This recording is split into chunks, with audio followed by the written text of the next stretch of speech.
너희를 불러 우리 주 예수 그리스도와 함께 들적케 하신 하나님은 믿으시도다. 너희에다 1장 9절입니다. 너희에다가 여러분의 이름을 넣고 다시 한번 보도록 하겠습니다. 너희에다 여러분의 이름을 넣고 시작.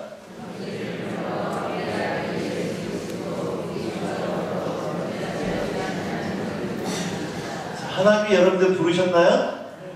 부르셨죠? 왜 부르셨어요? 뭐 하시려고? 그 컨닝한 거예요? 여러분 생각이에요? 지금 컨닝하신 거죠? 하나님 나를 왜 불렀을까? 여러분, 우리 자녀들이요, 부흥회 때, 수련회 때 가서 우리 자녀들이 은혜를 엄청 받았습니다. 집에 와서 부모님한테 이런 얘기 하는 거예요. 아버지, 어머니, 이번 수련회 때 제가 하나님을 만났어요. 근데 하나님이 저를 부르셨어요. 이렇게 얘기를 하면 여러분들, 아, 네가 정말 제대로 하나님 만나게 만났구나. 열심히 주님과 교제해라. 이렇게 말씀할 분들이 많으실까? 아니면 너 그 길이 어떤 길인 줄 알아요? 눈물 없이 못 가는 게 피 없이 못 가는 그 길이냐? 전자가 많을까요? 후자가 많을까요? 후자가 많겠죠? 그렇다고 하면 한국 사람들에게서 하나님 불렀다는 얘기는 나 뭐 시키려고? 일 시키려고. 그러니까 한국 사람들에게 있어서 하나님 불렀다는 얘기는 행복 끝 불안치작이에요. 왜 하나님 불렀으니까 무슨 일 해야 돼요? 주일 해야 되니까. 주일이 뭡니까? 선교지 나가든지 신학교 가든지 뭐 이런 거라는 거예요. 근데 여러분 잘 생각해 보세요. 하나님 뭔가 부족하신 분이세요? 내가 좀 보태드려야 돼요? 나 없으면 일이 안 됩니까? 아니죠. 저희 아들 녀석이요, 큰아들 녀석이 남자라서인지 몰라도 컴퓨터를 참 어렸을 때부터 좋아했어요. 그래서 제가 서재에서 뭔가 작업을 하고 있으면 제 방으로 막 뛰어들어와요. 그런데 방해를 합니다. 근데 4살 때쯤으로 기억이 되어지는데 그날 제가 서재에서 뭔가 준비를 하고 있는데요. 컴퓨터를 만지고 있는데 이 녀석이 그 유치원 다녀오더니만 제가 컴퓨터 서재에 앉아있고 컴퓨터 소리가 나는 걸 보고 제 방으로 뛰어들어오는 거예요. 순간적으로 짜증이 확 나더라고요. 오늘 또 뭔가 좀 방해가 되겠다 싶어서 내 무릎 위를 기울여 아들놈에게 물어봤습니다. 너 아빠 무릎 위에 왜 올라와? 물어보니까 이 녀석이 하는 얘기가 내가 아빠 도와주려고 그러더라고요.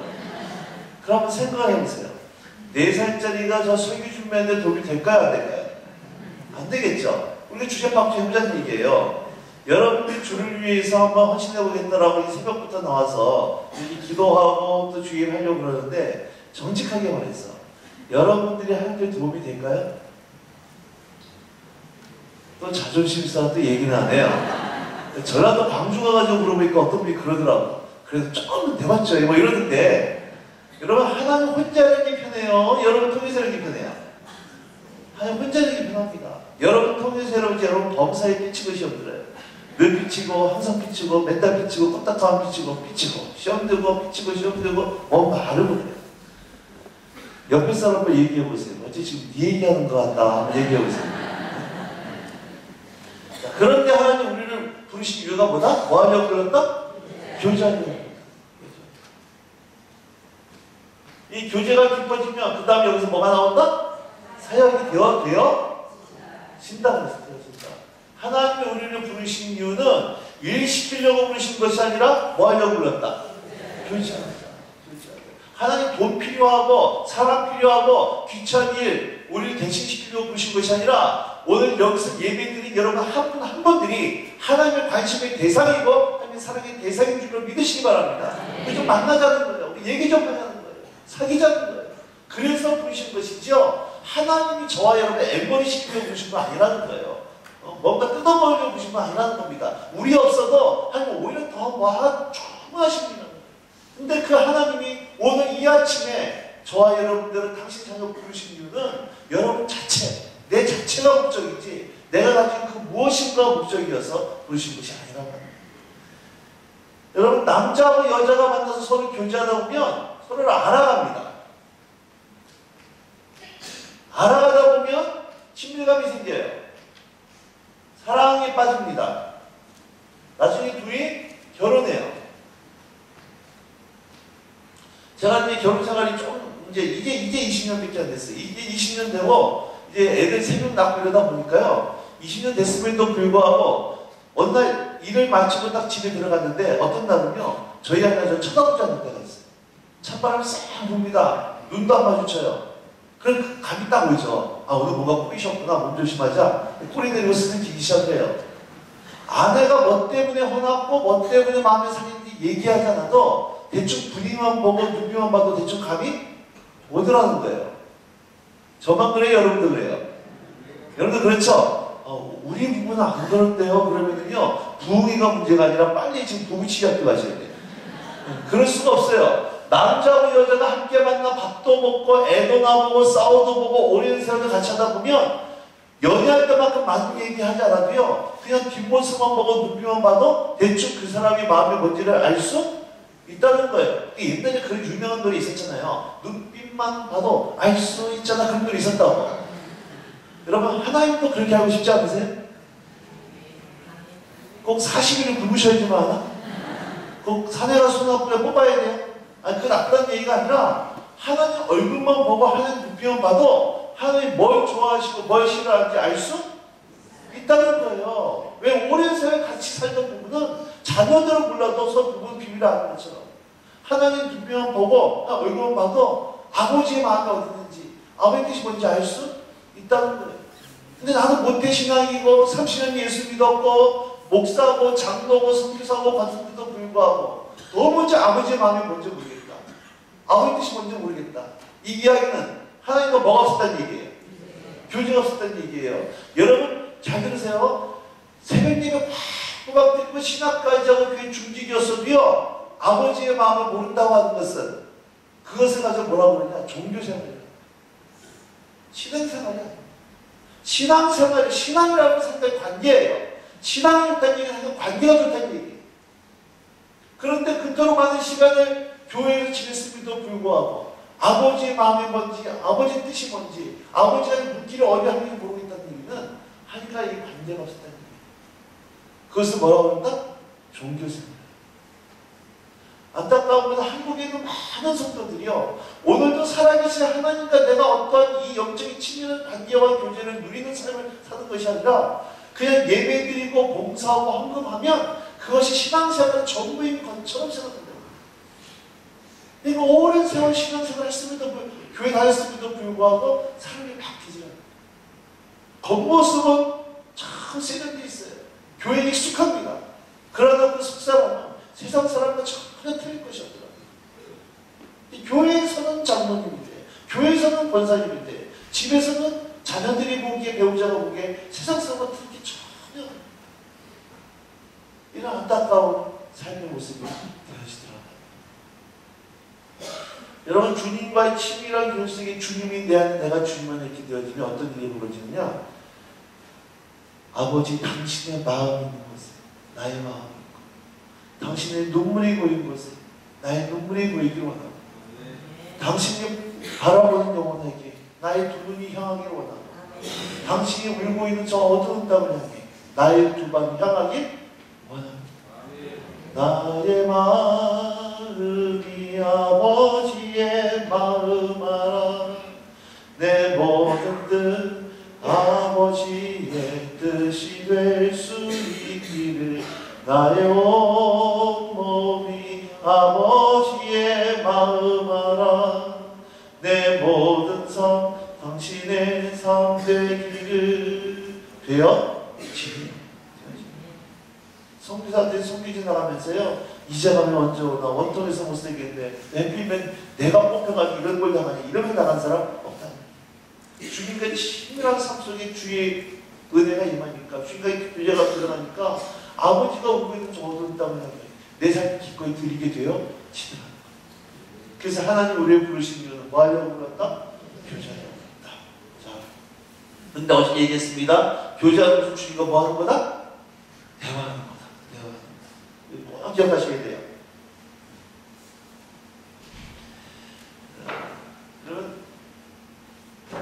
그럼 이제 이걸 주님이 교제한다고 하는 건 구체적으로 어떤 거냐? 이거 이제 오늘 좀 구체적으로 살펴보려고 합니다. 주님이 나를 교제로 불렀고, 교제한다고 하는 것은 주님이 대화하는 거고, 주님이 교제하다 보면 사역은 되어지는데, 이 사역은 수고하고 무거운 짐이 아니라 기쁨과 즐거움과 특권인데, 도대체 주님이 교제한다는 게 도대체 뭐냐? 이걸 좀 이제 구체적으로 이 새벽에 찾아보려고 해요. 나중에 찾으세요. 요한복음 5장에 보면 베데스다 연못가가 나옵니다. 아시죠? 거기 전설의 모양이 있었어요. 천사가 내려갔다가 올라가는 물이 동할 때에 제일 먼저 들어간 사람은 어떠한 병이든지 낫는다라고 하는 전설이 있었습니다. 기억나십니까? 그러니까 그 연못가 주변에 누가 모여 있었겠어요? 수많은 병자들이 모여 있었습니다. 뭐만 쳐다볼까? 물만 쳐다봐요. 자, 물이 동했어요. 지 먼저 들어갈까요? 딴 사람 집어넣을까요? 자기 먼저 들어갑니다.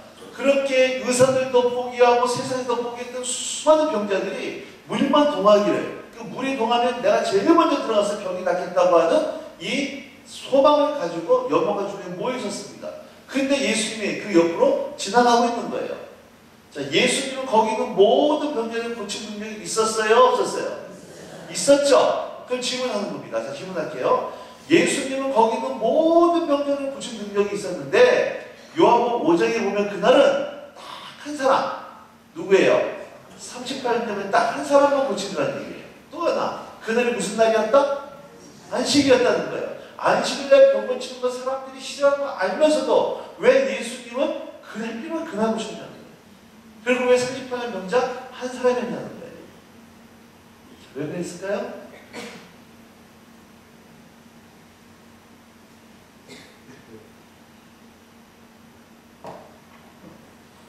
똑똑, 여보세요? 질문하는 거예요? 왜 그랬을까요? 이게요, 예수님의 굉장히 중요한 삶의 원칙입니다. 이게 안 풀어지면 죄송하지만 아직까지 교제라고 하는 것조차도 종교용이에요. 근데 삶의 용어가 아닙니다. 이것도 교제라고 자꾸 종교적으로 흐르는 것이지 오늘 신앙생활의 용어가 아니야. 왜 예수님께서는 그 수많은 면제를 고친 능력이 있었는데 요한복음 5장에 보면 그날은 왜 38년째 한 사람을 보십니까? 그날이 안식이었고 사람들이 이렇게 싫은 거 알면서도 왜 굳이 그렇게 사람들이 미움을 받아가면서도 왜 백혈을 안 보신다는 거예요. 자, 요거를 좀 풀어내야 됩니다. 요한복음 5장 19절을 찾으세요. 요한복음 5장 19절입니다.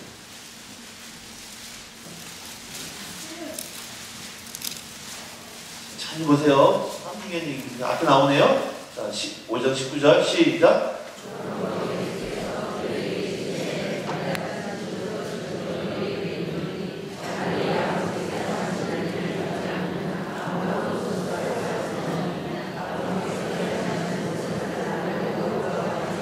잘 보세요. 19절 굉장히 중요한 말씀입니다. 내가 진실로 너희에게 말하겠는데 아들이 아버지 하늘을 보지 않고서는 아무것도 스스로 할 수 없다. 그러면 예수님은 어떤 일을 하기 전에 누굴 보셨다? 아버지를 보셨다는 거예요. 굉장히 중요한 원칙입니다. 아들이 아버지 하늘을 보지 않고서는 아무것도 스스로 할 수 없다. 거꾸로 얘기하면 아들은 무슨 일을 하기 전에 먼저 누굴 봤다? 아버지를 봤다는 얘기예요. 자, 예수님이 아버지를 보니까 20절 말씀 뭐라고 얘기하시나요? 20절 시작. 아버지께서 아들을 사랑하사 자기가 행하신 것은 다 아들에게 보이시고 또 그보다 더 큰 일을 보이사 너희로 놀랍게 여기게 하시리라. 자, 예수님은 어떤 일을 하기 전에 먼저 누굴 봤어요?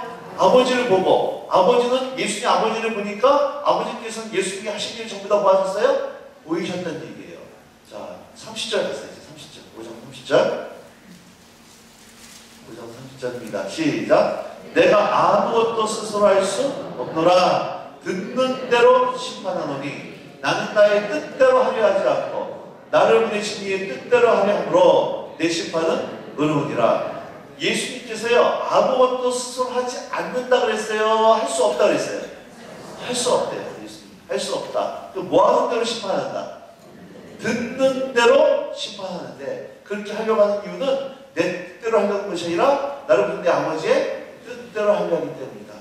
자, 굉장히 좀 원칙입니다. 보세요. 예수님은 어떤 일을 하기 전에 누굴 봤어요? 누구 음성 들었어요? 이거 예수 참의 원칙이었습니다. 예수님은 어떤 일을 하기 전에 스스로 뭔가 하려 하지 않고 먼저 아버지를 보고 아버지 음성을 듣고 그 일을 했다는 얘기예요.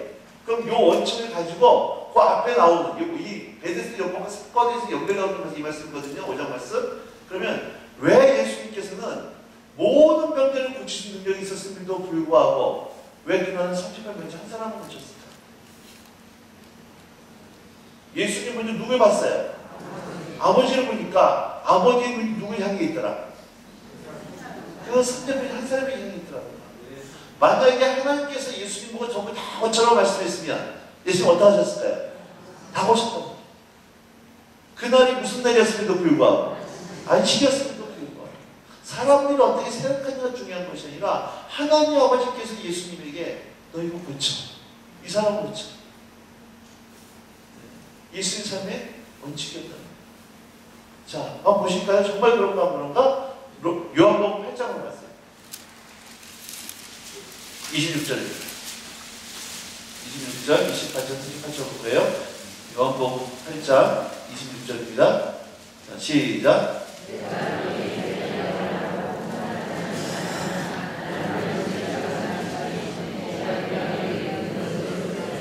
자, 예수님은 아버지께 들은 것을 가지고 세상에 뭐 하신다? 말한다 그럽니다. 28절입니다. 시작.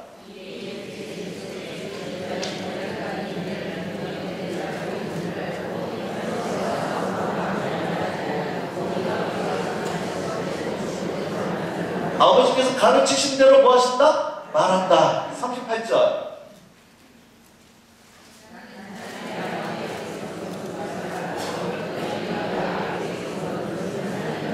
자, 앞에 보세요. 한번 봐보세요. 요한복음 5장 19절에 예수님께서는 아들이 아버지의 일을 보지 않고서는 아무것도 스스로 할 수 없다. 5장 30절에 듣는 대로 심판한다. 8장 26절에 들은 것만 해가지고 말하시고 가르쳐 주신 것만 해가지고 말하시고 본 것만 해가지고 말하신다. 이 땅에서 예수님이 어떻게 사신지를 보셔야 되는 겁니다. 하나 더 볼게요. 12장으로 가보세요. 12장 49절.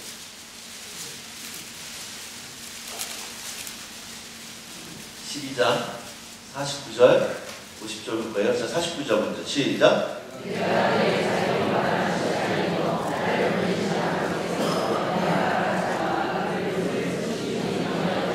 자, 내가 내 자의로 말한 것이 아니요. 이게 무슨 의미예요? 내 생각에는 이게 아니다는 거예요. 내가 생각해 봤는데, 내가 연구해 봤는데, 내가 고민 좀 해봤는데 이게 아니라 내가 지금 그렇게 생각해서 연구해서 하는 것이 아니라 나를 오실 때 아버지께서 나의 말할 것, 죄송합니다. 영어를 써서 what to say, 무엇을 말해야 할지 뜻이에요. 말할 것과 이럴 것, how to say, 어떻게 말해야 될지. 근데 내가 지금 너에게 하는 말은 내가 생각하고 고민해서 하는 얘기가 아니라 나를 오실 때 아버지께서 무엇을 말해야 되며 말할 것과 어떻게 말해야 될 이럴 것을 친히 아버지께 예수님께 뭐 하셨다? 명령하셨다. 명령을 어떻게 받아야 돼요? 순종으로 받아야 됩니다. 50절 말씀하세요. 50절 시작.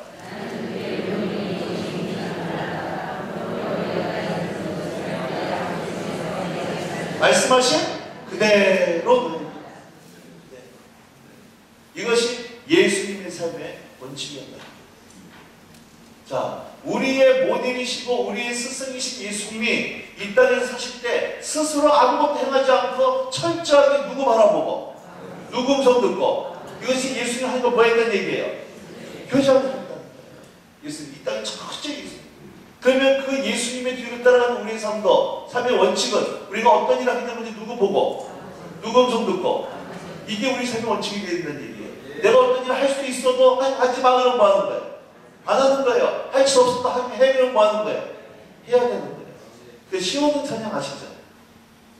신호등 찬양. 주님 말씀하시면 내가 나아가리라 하란 듯. 주님 뜻이 아니면 내가 멈춰서리라 빨간 듯. 나의 가고 서는 것 주님 뜻에 있으니 황색 듯. 오 주님 나를 이끌소서. 이거예요. 주님 말씀하시면 내가 나아가. 주님 뜻이 아니면 내가 멈춰서고. 이게 주님과 뭐 하는 삶이다? 누구 바라보고 누구 음성 듣고 누가 그렇게 하셨어요? 예수님이. 네. 자, 그럼 이거는 이제 구체적으로 내 삶에 어떻게 적용이 되느냐? 잘 보세요. 오늘 하셔야 됩니다. 숙제 드릴 거예요. 여러분, 우리한테 지금 누가 와 계세요? 성령으로 예수 와 계시죠? 안 느껴집니다. 여러분들 이러시면 안 돼요. 예수를 믿고 거듭난 사람의 심령 속에는 예수님이란 내주하십니다. 이분이 귀신이에요? 하나님이에요? 인격의 형상이에요? 인격체죠? 예, 하나님이시고 인격체신 그분이 오늘 내 안에 와 계시는데 이분이 떠나가세요? 안 떠나가세요? 기분 좋으면 계시고 기분 나쁘면 잠깐 외출하세요? 아니죠? 안 떠나가시죠? 믿으세요? 그분이 언제까지 계십니까? 영원토록. 아멘. 이 굉장한 고백이에요. 지금 여러분의 누가 계시다? 그분이 안 떠나? 가시죠? 믿으시죠? 그러면 여러분 부부지간에요. 부부지간에 서로 육두문자 써가며 싸우는 부부싸움 현장 속에 주님 계셔야 안 계셔요? 여기? 계셔야 안 계셔요? 계시죠? 근데 주님 보여야 안 보여요? 이게 문제라는 거예요. 저하고 아내하고 가끔가다 싸울 때가 있습니다. 야, 네가 오면 내가 싸우고 있는데요. 그때 성도님한테 전화 한 통 오잖아요. 그 누가 전화를 받든지 간에 바로 목소리가 접대한 목소리로 바뀌어요. 아, 여보세요. 서로 바라보면서 어째 가증스러운 거 막 이래. 아니 서로 막 싸우다가도 성도한테 전화가 오면은요 전혀 안 되는 것처럼 전화를 받으면서 아주 친절하게 받는다니까. 근데 거기 주님 계시 안 계세요? 계시다. 거기 주님 계시다. 성도한테 전화 한 통화도 이렇게 바뀌는데 거기 주님 계시다는 거 인식만 되어주면 그렇게 안 된다는 거예요. 한 번은 제가 아내를 옆에 태우고 운전을 하고 있는데 저희 아내가 저보고 그러더라고요. 여보, 당신 옆에 타면 멀미가 나거든요. 근데 그 얘기가 내 마음에 다 와닿았어요. 제가 집회를 가면 이제 웬만하면 잘 안 듣고 가거든요. 피곤하니까. 근데 저기 그 픽업을 나옵니다. 그러면은 저를 뒷자리에 태우고 이렇게 운전해 가실 때요. 이번 운전이 험할까요? 조심스러울까요? 조심스러워도요. 너무 조심스러워요. 웬놈이 신호등에 따박따박 다 죽는지. 여러분 강사 한 명만 뒤에 타고요. 운전 태도 왔을 거예요. 근데 나 혼자 운전해도 거기 누가 계세요? 주님 계시답니다. 제가 지금 디스토리면서 자고 있는데요. 만약에 여러분 집에 방에 여유가 있어가지고 저를 여러분 집으로 이제 방을 내려서 강사를 모셨다. 그럼 방을 소개하면서 뭐라고 얘기하겠어요? 목사님 누추하지 마. 누구 집처럼? 목사님처럼 편하게 계세요. 저는요 지금까지 그 집은 제 집이라고 생각해 본 적이 한 번도 없어요. 만약에 액면 그대로 그 집을 내 집처럼 생각해서 집 사는 것처럼 화장실 들어가기 전에 팬티만 금방 거실 걸어가지고 이랬다. 다시는 강사하고 와, 저 인간 집이라고 했으면 정말 지처럼이야. 그러면 우리가 주님한테 그러잖아요. 예수님 제가 다 주님 거예요. 근데 예수님 너무 순진하셔가지고 정말 그런 줄로 믿고 예수님 우리 삶의 주인공을 할 것 같으면 우리 그때 급 당황합니다. 예수님 말씀이 그렇다는 얘기지 정말 이러시면 어떡하냐. 그래서 우리는 예수님 어떻게 생각하냐. 예수님 성전 스타일, 예수님 성전 스타일, 성전에 계시 없었어. 반드시 다음 주에 면회 오겠습니다. 올 때 그냥 오자고 돈사도 못해가 너무 걱정하지 마시고 성전 계시라고. 월요일부터 토요일까지 서로 우리 세상에 아는 척하면 피처리 거기에 깨진다고. 그러시면 안 된다고. 여러분 수학과 과학과 물리학의 원리를 하나님이 만드셨어요. 과학자들은 그거를 발견했어요. 그러면 자녀들이 수학 문제 풀다가 물리학 문제 풀다가 막히면 누구한테 가면 돼요? 누구한테 가면 돼요? 너희 중에 누구 지혜가 부족하거든 후회해 주시고 꾸짖지 않는 하나님께 구하라. 그러면 너희에게 주시리라. 그러니까 수학 문제 풀다가 막히면 누구한테 찾아가면 돼요? 근데 누구한테 찾아가면? 선생님한테. 그러니까 뭔 얘기냐? 예수님이요. 내 삶 가운데 힘이 없어. 마치 요양원에 갔다가 모셔놓은 부모님. 언제 신경 쓰이냐? 평소에는 부모님 전혀 신경 안 쓰이다가 언제 신경 쓰이느냐? 명절 때. 부모님 생신 때. 이때도 신경이 쓰여. 평소에는 신경이 안 쓰여. 부모님 대해서 힘이 없는 거지. 마찬가지로 예수님이 언제 신경 쓰이느냐? 교회 다녀와서 좀 신경이 쓰여요. 그런데 오늘 내 삶 속에 사업할 때 직장 생활 속에서는 주님 전혀 신경이 안 쓰이더라고요. 뭐가 하는 거예요? 그죠? 여러분 장사하는 현장 속에 주님 계셔야 안 계셔요? 여기. 그래서 주님 물어봐야 되는 거예요. 자녀들이 속썩일 때 그때 주님 계실까 안 계실까? 그럼 그때 주님 물어봐야 될 거야. 하나는 어떻게 하면 좋습니까? 옛날 같았으면 남편이 속썩이고 나가면은 옛날 같았으면 이놈의 인간 들어오기만 해보면 나 가만 안 놔 이랬을 텐데 이제는 그 남편이 속썩이고 나가면 주님 물어봐야 주님 거기 계시면 물어봐야 될 거야. 예수님 남편 때문에 너무 속이 상한데 어떻게 하면 좋을까? 들어오면 살릴까요? 주님께 물어보셔야 돼. 근데 주님이 웬만하면 말씀하세요. 웬만하면 살려줘라. 얘기하시다가. 근데 우리는 다 지생각대로 자녀 교육도 자기 생각대로 직장 생활도 지 맘대로 그리고 일주일 동안 전혀 주님 생각하지 않고 있다가 주일날 와서 주님 바라보니까 예배가요. 이게 아니에요. 발동하다가 끝나는 거예요.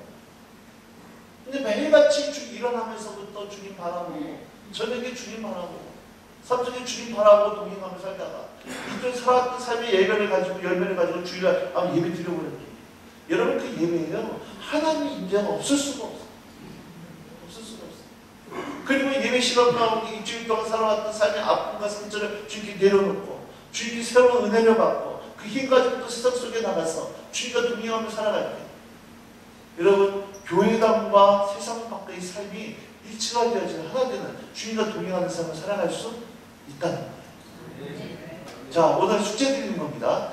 오늘 이제 이 예배당을 나가는 순간 누구랑 같이 가는 거예요? 예수님과 같이 가는 거예요. 직장을 가고 애들도 깨워야 되고 직접 또 생활 속 살아갈 때 늘 누구 바라봐야 돼요? 예수님. 제가요 늘 이번에 말씀을 전하다가 어느 날 제가 서당 목사님 유기성 목사님 설교를 듣는데 이 말씀을 하시는 거예요. 믿음의 주여 온전히 예수를 바라보자. 너무 감사가 됐어요. 너무 똑같은 거예요. 늘 주님 거기 주님 바라보자. 아멘. 아멘. 자, 그러면 문제는요. 이렇게 주님 바라보기 위해서는 우리가 훈련을 해야 돼요. 이게 주님 교제한다는 거예요. 그래서 많은 사람들이 교제라는 용어조차도 자꾸 종교로 바꾸는 거예요. 주님 교제하니까 교제 이게 끝나는 것이지. 이게 주님 이렇게 되어지면 이렇게 주님 교제하면 어떤 일이 벌어지냐면요. 이제 넘어가야 되는데 이렇게 하면 우리가 훈련해야 된다. 자, 어떤 훈련을 해야 되느냐? 자, 보세요. 예수님 어떻게 사셨나? 마가복음 한번 가보세요. 마가복음 1장 21절입니다. 마가복음 1장 21절. 매일 삼척에서 주의 음성을 듣고 주님 손잡고 친밀한 성을 동행하기 위해서는 그냥 되어지는 게 아니에요. 우리가 의도적으로 훈련해야 되는데, 자, 마가복음 1장 21절, 22절. 같이 읽겠습니다. 시작.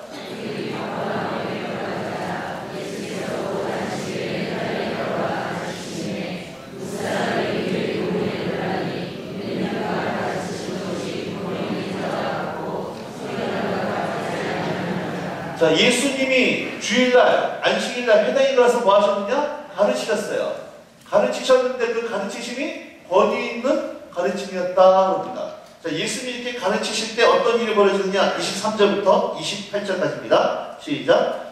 마침 그들의 회당에 더러운 귀신 들린 사람이 있어 소리질러 이르되 나사렛 예수여 우리가 당신과 무슨 상관이 있나이까? 우리를 멸하러 왔나이까? 나는 당신이 누구인 줄 아노니 하나님의 거룩한 자니이다. 예수께서 꾸짖어 이르시되 잠잠하고 그 사람에서 나오라 하시니 더러운 귀신이 그 사람에게 경련을 일으키고 큰 소리를 지르며 나오는지라. 다 놀라 서로 물어 이르되 이는 어찌미냐? 권위 있는 새 교훈이로다. 더러운 귀신들의 명한즉 순종하는도다 하더라. 예수의 소문이 곧 온 걸리리 사방에 퍼지더라. 자, 예수를 가르친 다음에 그 다음 뭐 하셨어요? 귀신을 쫓아내셨죠? 축사하셨습니다. 귀신을 쫓아내셨어요. 자, 그 다음에 29절부터 31절입니다. 시작. 회당에서 나와 곧 야고보와 요한과 함께 시몬과 안드레의 집에 들어가시니 시몬의 장모가 열병으로 누워있는지라. 사람들이 곧 그 여자에 대하여 예수께 여짜온대 나아가서 그 손을 잡아 일으키시니 열병이 떠나고 여자가 그들에게 수종되니라. 예수님 뭐 하셨어요? 그 다음에 신방 가셔서 병자를 치유하셨습니다. 신방 가셔서 병자를 치유하셨어요. 자, 그리고 나서 32절부터 34절입니다. 저물어 해질 때에 모든 병자와 귀신 들린 자를 예수께 데려오니 온 동네가 그 문 앞에 모였더라. 예수께서 각종 병이 있는 많은 사람을 고치시며 많은 귀신을 내쫓으시되 귀신이 자기를 알므로 그 말하는 것을 허락하지. 자, 여러분 아침부터 안식일에 해당에 가서 가르치십니다. 귀신을 쫓아냅니다. 신방 갔어요. 병자를 치유했습니다. 그리고 저물어 해가 졌어요. 이제 뭐 할 때예요? 퇴근해서 쉬셔야 되는데 오히려 어떤 일이 벌어져요? 수많은 병든 자와 귀신 들린 자를 예수께 데려오니까 예수께서 밤늦게까지 뭐 하셨습니까? 철야 사역하셨어요. 밤늦게까지 사역하십니다. 그리고 그 마을에서 주무십니다. 자, 여러분 아침부터 이렇게 하루 종일 가르치고 신방 가고 귀신 쫓아내고 밤늦게 사역했으면 그 다음날은 뭐 해야 됩니까? 핸드폰 꺼놓고 허리가 뽀사지도록 주무시더라. 이러셔야 되는 거예요. 그런데 35절부터 39절까지 시작. 새벽 아직도 밝기 전에 예수께서 일어나가 한적한 곳으로 가사 거기서 기도하시더니 시몬과 및 그와 함께 있는 자들이 예수의 뒤를 따라가 만나서 이르되 모든 사람이 주를 찾나이다. 이르시되 우리가 다른 가까운 마을로 가자. 거기서도 전도하리니 내가 이를 위하여 왔더라 하시고 이에 온 갈릴리에 다니시며 그들이 여러 회당에서 전도하시고 또 귀신들을 내. 자, 여러분 새벽 미명에 어디에서 한적한 곳에서 예수님이 뭐 하셨습니까? 기도하셨다. 주님과 교제하셨다. 하루 종일 이렇게 쓰면 쉬셔야 되는데 오히려 새벽 미명에 한적한 곳에서 예수님이 하나님의 깊은 교제 가운데 들어갔습니다. 그리고 나서 뭐 하는 겁니까? 다시 전도하고 귀신을 내어 쫓으시러 나가시더라. 예수님 사이에 그토록 놀라운 기름 부으심이 있었던 이유가 비결이 어디 있었느냐? 여러분 이 시간 가운데 있습니다. 예수님은 하나님의 아들이 그렇게 됐죠? 아니에요. 예수님은 완전한 인간이셨습니다. 우리의 모델이셨어요. 예수님 사이에 그토록 놀라운 기름이 있었던 이유가 바로 이 시간 가운데 있었다는 거예요. 자, 누가복음 5장으로 한번 가보세요. 새벽부터 자꾸 말씀 많이 찾겨서 죄송합니다. 근데 제 말씀 스타일이 어쩔 수 없어요. 자꾸 성경 찾는 겁니다. 누가복음 5장 15절 16절입니다. 15절 16절 15절 있습니다. 시작.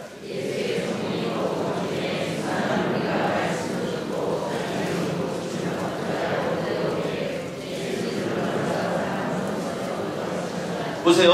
예수의 소문이 더욱 퍼짐에 예수님이 어떤 사람이 있다는 얘기예요. 유명인사가 있다는 얘기입니다. 유명한 사람이 됐기 때문에 수많은 무리가 말씀도 듣고 자기 병도 고침을 받고자 하여 모여왔는데 15절과 16절 사이에 빠져있는 단어가 있어요.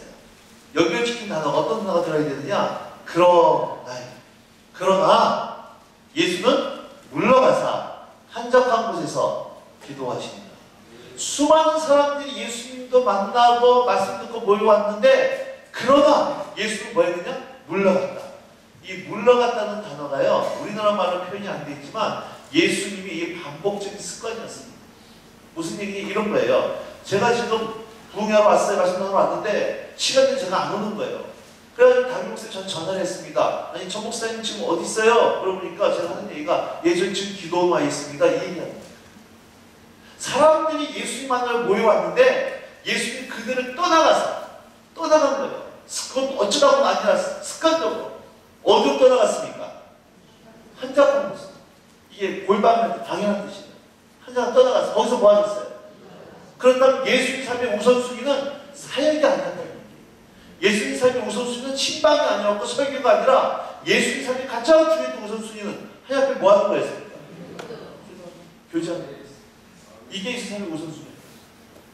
그리고 이 기도 가운데 하나님의 음성을 듣고 주님의 교제하고 나서 삶 속으로 갔다는 얘기예요. 예수님 삶의 두 가지가 적절하게 있습니다. 정기적으로 새벽 예배, 철야 기도, 개인 기도, 정기적인 기도 시간이 있었고 그 시간을 근거로 해서 매일매일 순간순간 누구 쳐다보면서 주님처럼 동행하는 삶이 되어졌다. 이 두 가지가 같이 움직였다. 자, 하나 떠올게요. 예수님 삶의 우선순위는 뭐였다? 하나님께 나가 교제하는 거예요. 살게 하겠다는 거예요. 자, 출애굽기로 가세요. 19장.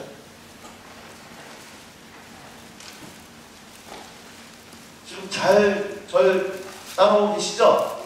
예, 새벽에 너무 많은 내용을 전해드리는 것 같은데 좀 봐야 될 것 같습니다. 출애굽기 19장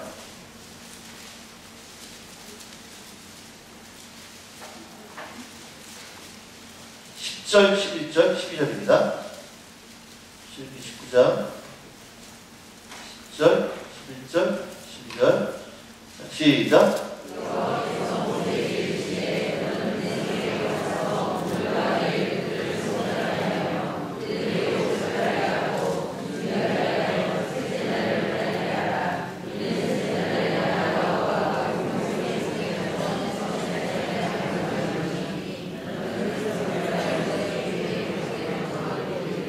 너희는 삼가 산에 오르거나 그 경계를 침범하지 말지니 산을 침범한 자는 반드시 죽임을 당할 것이다. 자, 이게 무슨 얘기냐? 하나님께서요 이제 백성들에게 뭐라고 말씀하시냐면, 잘 보셔야 됩니다. 3일 후에 내가 너희를 만나줄 거야. 3일 후에. 너는 3일에 내가 너를 만나줄 테니까 너를 만날 준비를 해. 옷을 빨고 성결케 해. 그런데 한 울타리를 만들어라. 울타리를 넘어오면 죽임을 당해야 될 것이다. 이게 하나님께서 백성들에게 말씀하신 거예요. 3일 후에 내가 너희를 만나줄 테니까 너는 나를 만날 수 있도록 준비를 해라. 그리고 울타리를 만들어라. 그 울타리를 넘어오지 못하게 해라. 짐승이라도 울타리를 놓으면 반드시 죽음을 당할 것이다. 이것이 하나님께서 이스라엘한테 하신 말씀이에요. 드디어 3일 후에 하나님께서 시내산에 강림하십니다. 자, 이 3일 후에 강림하셨을 때 어떤 일이 벌어지는가? 20장 18절 19절로 가요.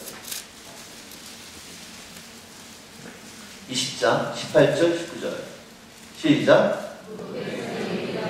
번개와 나팔소리와 산의 연기를 본지라. 그들이 볼 때에 떨며 멀리 서서 모세에게 이르되 당신이 우리에게 말씀하소서. 우리가 들으리이다. 하나님이 우리에게 말씀하시지 말게 하소서. 우리가 죽을까 하나이다. 자, 하나님이 임재하시니까 백성들 반응이 어때요?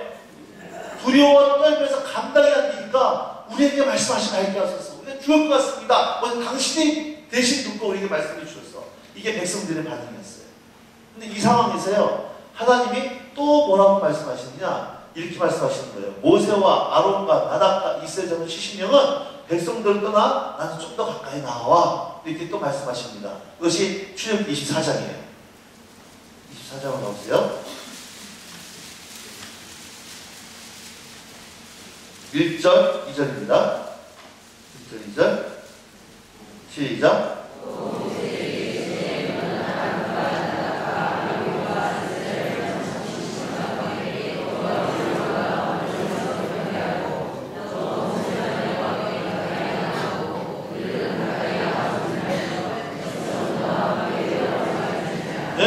백성들은 물타리를 저려갖고 올라오지 못하게 했는데 하나님께서 모세와 아론과 나답과 아비후와 이스라엘 자손 70명은 좀 더 나에게 가까이 나와라. 70명이 하나님께 좀 더 가까이 나아가는 겁니다. 자, 이렇게 되어졌을 때 이들에게는 어떤 일이 벌어집니까? 9절, 10절, 11절 24장 9절부터 11절까지 시작. 모세와 아론과 나답과 아비후와 이스라엘 자손 70명이 올라가서 이스라엘 하나님을 보니 그의 바라는 청옥을 편듯하고 하늘같이 청명하더라. 하나님이 이스라엘 자손들의 존귀한 자들에게 손을 대지 아니하시고 죽이지 않았다는 얘기예요. 그들은 하나님을 뵙고 먹고 마셨더라. 자, 보세요. 백성들은 하나님이 임재하니까 어떤 반응이었어요? 죽을 것 같습니다. 두렵습니다. 감당이 안 됩니다. 이랬는데 이스라엘 자손 70인들은 하나님을 보고 먹고 마셨고 한 이들을 죽이지 아니셨어요. 자, 여기 보세요. 백성들이 하나님에 대한 이해와 70명의 하나님의 이해와 같아요, 틀려요? 틀려요. 여러분, 이런 사람들이 영적 지도자라는 거예요. 교사들, 구역장들, 여러분, 교회에서 일하신 임원들은요, 일반 성도들보다 더 하나님에 대한 깊은 이해가 있어야 됩니다. 이런 분들이 영적 지도자라는 거예요. 근데 여기서 끝나는 것이 아니라 또 말씀하세요. 뭐라고 말씀하시는가? 이제 12절, 13절입니다. 시작. 여호와께서 모세에게 이르시되 너는 산에 올라 내게로 와서 거기 있으라. 내가 그들을 가르치도록 내가 율법과 계명을 친히 기록한 돌판을 내게 주리라. 모세가 그의 부하 여호수아와 함께 일어나 모세가 하나님의 산으로 올라갑니다. 자, 여기서 70년에서 또 뭐라고 말씀하시냐면 모세 너는 여호수아를 데리고 또 올라갑니다. 여호수아가 이만큼 올라갑니다. 그리고 모세가 꼭대기까지 올라가요. 여러분, 왜 모세가 죽은 후에 이스라엘 장로들 중에 한 사람이, 모세 아들들 중에 한 사람이 모세의 뒤를 후계자가 된 것이 아니라 여호수아가 모세의 후계자가 된지 여기서 보셔야 되는 거예요. 그리고 모세가 올라간 다음에 하나님께서 모세만 이렇게 따로 가리십니다. 자, 여기서 이제 마지막으로 보겠습니다. 15절부터 18절까지예요. 시작. 모세가 산에 오르매 구름이 산을 가리며 여호와의 영광이 시내 산 위에 머무르고 구름이 엿새 동안 산을 가리더니 일곱째 날에 여호와께서 구름 가운데서 모세를 부르시니라. 산 위에 여호와의 영광이 이스라엘 자손 눈에 맹렬한 불같이 보였고 모세는 구름 속으로 들어가서 산 위에 올랐으며 모세가 40년을 산에 있으니라. 자, 여러분 잘 보셔야 됩니다. 모세가 며칠 동안 산에 있었어요? 40일 동안 있었는데 하나님께서 모세에게 며칠 만에 나타나서 말씀하세요? 며칠 만에? 7일 만에. 그러면 6일 동안 하나님 모세에게 뭐 하셨다는 얘기예요? 침묵하셨다는 얘기예요. 여러분, 산 위에 인터넷 없었어요. 핸드폰 없었습니다. 경건선적 없었어요. 성기책 없었어요. 근데 모세는 하나님 임재할 때까지 기다리고 앉아 있는 거예요. 여러분, 이 아산 시대 인구가 몇 명이나 되는지 모르겠는데요. 여러분, 시장님하고 만나서 식사만 하고 차 한잔하는 게 쉬워요, 어려워요? 어려워요. 왜요? 너무 바빠요. 담임 목사님하고 차 한잔하는 것도 쉽지 않을 겁니다. 스케줄 짜야 될 거예요. 모세 밑에 몇 명 있냐? 200명. 최고입니다. 결정이 게 너무 많아요. 그런데도 불구하고 모세는 하나님 임재할 때까지, 그때까지 버티고 왜? 뭐가 가장 중요했기 때문에. 하나님한테 대가를 지불하는 거예요. 자, 여러분, 예수님 주변에 몇 명의 제자가 있었느냐? 70인 전도자가 있었습니다. 기억나시죠? 70인의 전도가 있었어요. 70의 전도 중에 특별히 몇 명의 제자? 12명의 제자가 있었어요. 12명 중에서도 특별히 리더십 그룹 3명의 리더가 있었습니다. 누구예요? 베드로, 야고보, 요한. 그 중에 또 특별히 예수님의 앵겼던 사랑하는 제자 누굽니까? 요한. 여러분, 이 사람들이 어떻게 만나느냐? 인터폰을 문도 안 열고 인터폰으로 만나는 사람이 있고요. 현관문 열고 만나는 사람이 있고, 거실에 모셔서 차 한잔 마시는 사람이 있고, 아예 어떤 사람은 안방에 내주는 사람이 있어요. 하나님과의 관계. 백성같이 70인처럼 여호수아처럼 모세처럼 70인 전도자처럼 12명의 제자처럼 3명처럼 12명의 요한처럼 주님과의 관계, 친밀함이 틀리다는 거예요. 그러면 오늘 우리 성도 여러분들은 하나님과의 친밀함의 정도가 아마 어느 수준에 와 있는 인터폰으로 만나는 수준입니다. 주님 만났는데 만나서 기도하고 5분도 얘기할 게 없다. 택배하시죠. 주님 만나서 5분도 얘기할 게 없다. 택배하실 수준입니다. 근데 주님과 마음과 마음을 하고 깊이 나눴습니다.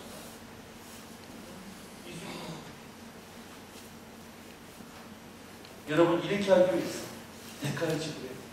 만날 사람 다 만나고 텔레비 보고 다 보고 텔레비 다 한 다음에 주님 만나겠다. 그럴 수 없다. 때로는 주님 만나기 위해서 우선순위가 주님 만나는 거예요. 때로는 일찍 자야 되는 거예요. 때로는 만날 사람은 포기하는 거예요.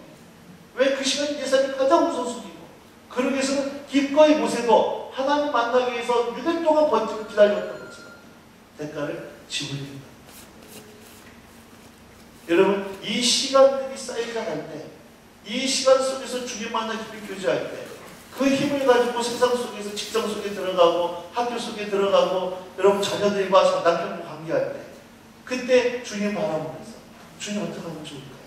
이게 되어집니다. 그런데 개인의 삶의 주님과 만나는 시간도 삶 속에서 주님 바라보지도 않으면요, 세상 사람과 똑같이 겉모습은 친언인인데 교인인데 사는 모습은 서로 똑같이 살다가 그 삶에 똑똑한 마음을 가지고 주일날 교회에 오니까 예배 시간 5분만 지나면 깊은 임재 가운데 있다. 주님 만나지도 못하고 또 돌아가는 거죠. 오늘 이 아침이 그 주님 앞에 나가서 마음을 쏟아내고 주의 음성을 듣고 그 주님 만나고 삶 속에 돌아가는 시간 되게 축복합니다. 그리고 주님 만나서 삶 속에 주님 동행하다가 또 내일 오늘 밤에 잘 편될 때 주님께 감사하고 내일 새벽에 또 기대하는 마음을 가지고 또 만나는 여러분에게 주님 축복합니다.